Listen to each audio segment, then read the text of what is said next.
Hey everybody, happy Tuesday. I just wanted to give you a quick update to our course and give you a little tour of some updates that I put into the technology modules.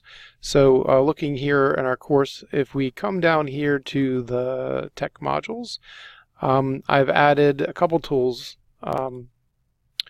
One is a new module on a tool called Deck Toys. Deck Toys is a really great tool where you can create a learning path for your students, where they have a starting point and then they either can go to one of one or two possible locations to perform some kind of a task. In this case, we're doing a matching task where they match the term with the definition. So I would just match it like here,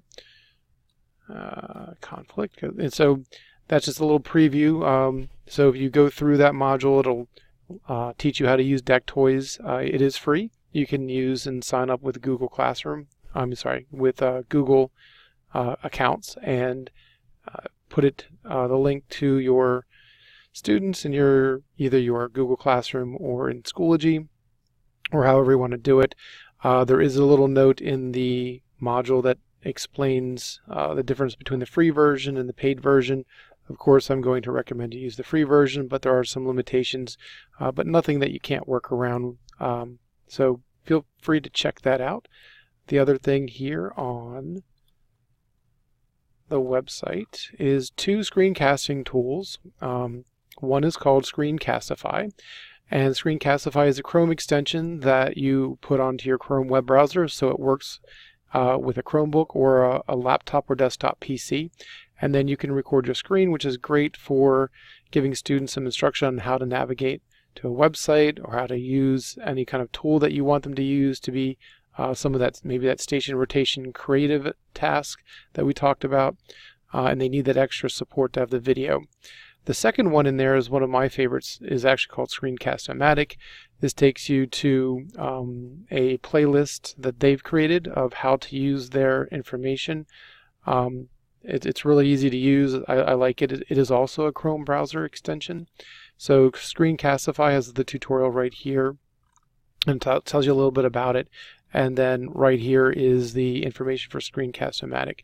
So some of you probably have heard of Screencastify. So if you're using that, keep using that. Or if you haven't used any one of them yet, take a look and see what the differences are and decide what you want to do. Let's see. So that's back here and right here. So I just want to kind of mention that all of these digital modules for these digital tools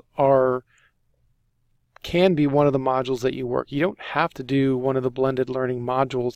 If you say you want to do a station rotation, and in one of the station rotations is going to say Deck Toys, for example, and you've kind of done the station rotation, you know, and you feel comfortable with it, you can open up the Deck Toys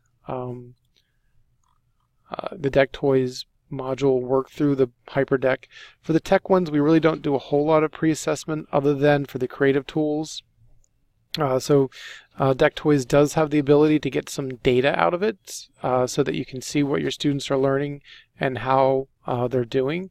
One of the limitations of Deck Toys is, though, you really have to get that data, like on the free version, it has to be that day. They'll keep the data live for about 24 hours. The upgraded version, it keeps it live for a week, which isn't that long, but it is. If that's not really that important to you, then Deck Toys has a lot of great uses, so I would definitely recommend checking it out. But definitely, feel free to do some of these technology playlists and modules as you're selecting going through our workflow, where you select a module, you learn, you plan, and then you try it and then reflect. So these are definitely in play, and so hopefully that helps, and thanks.